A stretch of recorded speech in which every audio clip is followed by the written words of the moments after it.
Putin has actually been in power for 25 years, a record in recent decades in Russia. Even well-known Soviet leaders were at the helm of the country for much less time.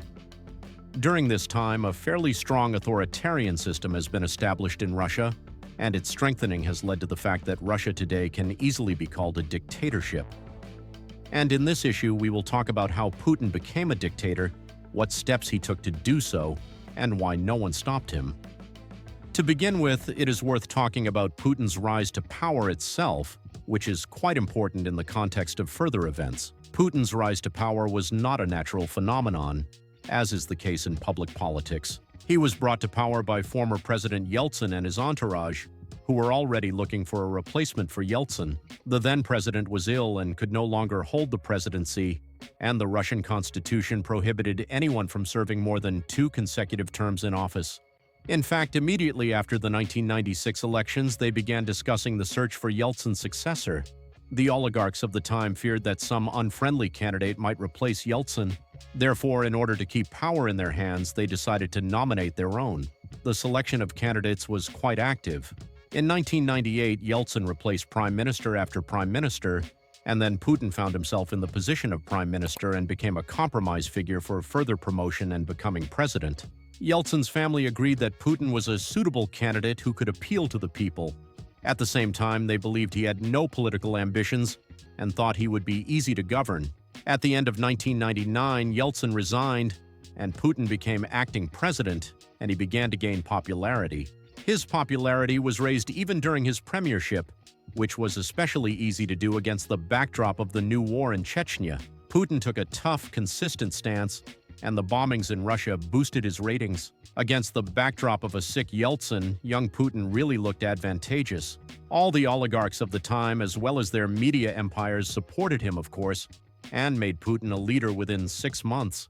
Thus, in March 2000, he won the presidential election with 53% of the vote. As we can see, even at the time of his coming to power, the system of governance in Russia was already undemocratic. Under Yeltsin, many institutions were abolished, and the country was effectively ruled by a small group of people. This system could easily be called an oligarchy. However, the level of freedom in Russia at that time was still quite high, and Putin decided to fix it.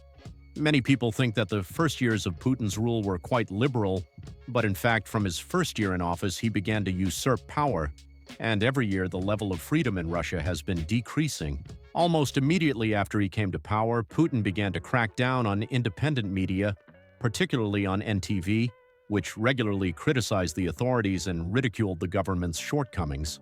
Already in May 2000, the channel's owner, Gusinski, was arrested and charged with fraud.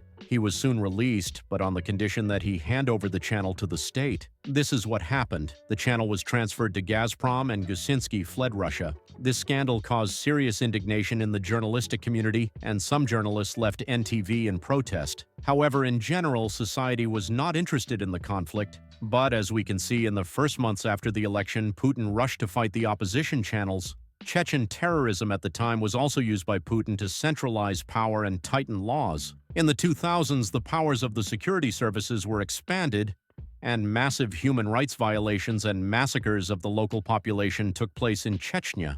Terrorist attacks frightened the population, which was to Putin's advantage. In 2004, after his re-election, he eliminated federalism. Under the pretext of fighting terrorism, he abolishes governor elections, which are now appointed by the Kremlin.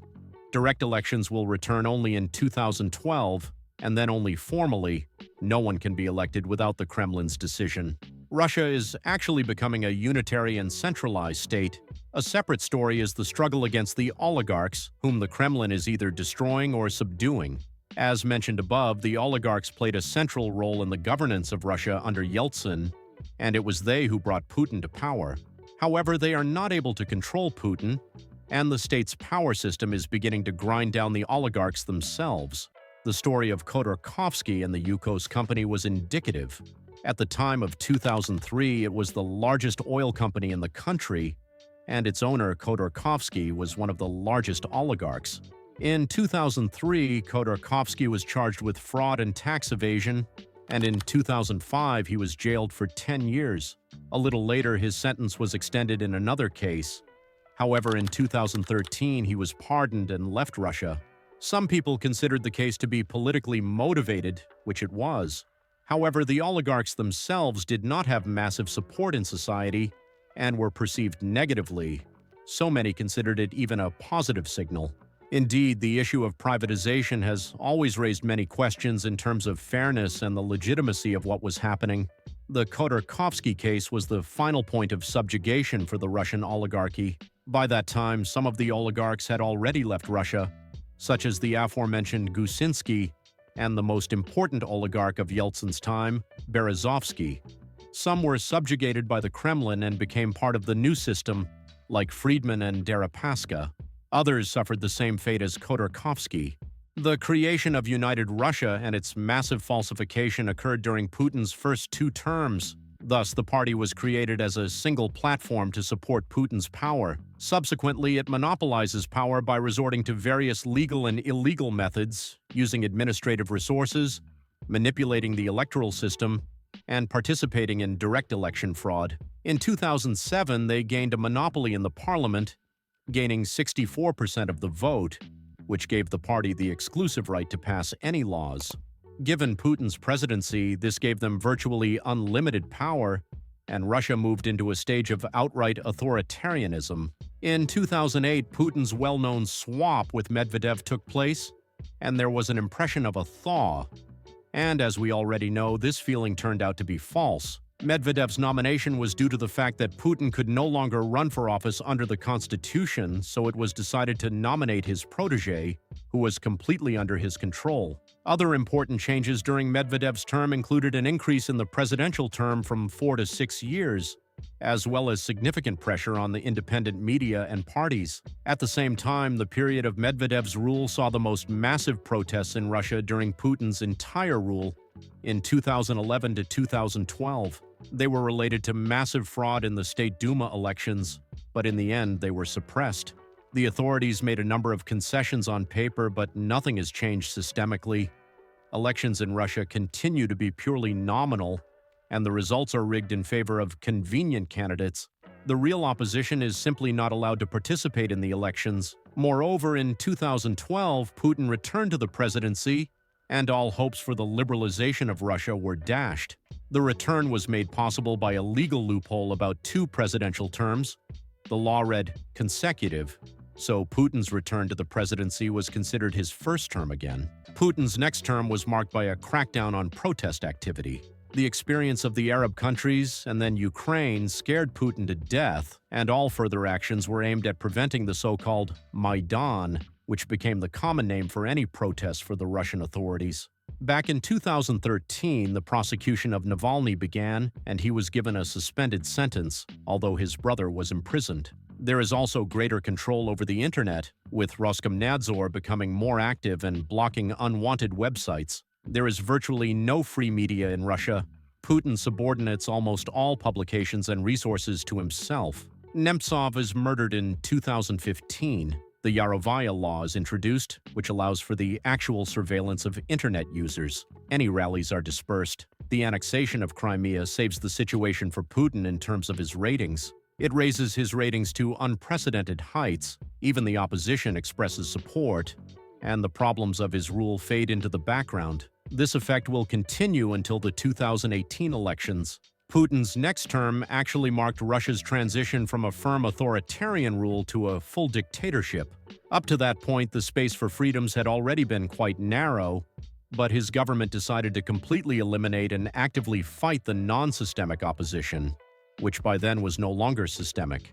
There are several important events in this context. First of all, the constitution was amended to allow Putin to run for 2 more terms and rule until 2036. By that time, Putin will be 84 years old. This gave the final understanding that there would be no more rolled-up successions and the like, and Putin decided to stay at the helm until the end of his days. The second story is the ban on street activities. The reason for this was the COVID epidemic, but even with its actual end, the ban is still in effect. Any protests or attempts to do so have been completely blocked since 2020. And the third is the suppression of any dissent and the murder of Navalny. The story of Navalny's poisoning, his return to Russia, and then his imprisonment and murder in prison captured the attention of literally the entire world, and the story itself received a movie adaptation and an Oscar. The story showed how harshly Putin was willing to deal with his enemies and eliminate them. The outbreak of the war in Ukraine led to the introduction of de facto military censorship in Russia. The so-called fake news law was introduced on March 4, 2022, and it means that the authorities can imprison anyone for dissent. This is exactly what happened. Those who disagree with the regime are either in prison or abroad. In 2024, Putin was re-elected again, finally cementing his status, destroying all opposition and creating a one-man dictatorship in Russia. As we can see, the key steps to this were taken at the beginning of his rule, but were not noticed by the masses. After some time, the government strengthened its position and eventually became omnipotent. Thank you for watching. Please like and subscribe to the channel to not miss new videos. I never answer to no, man, I still go.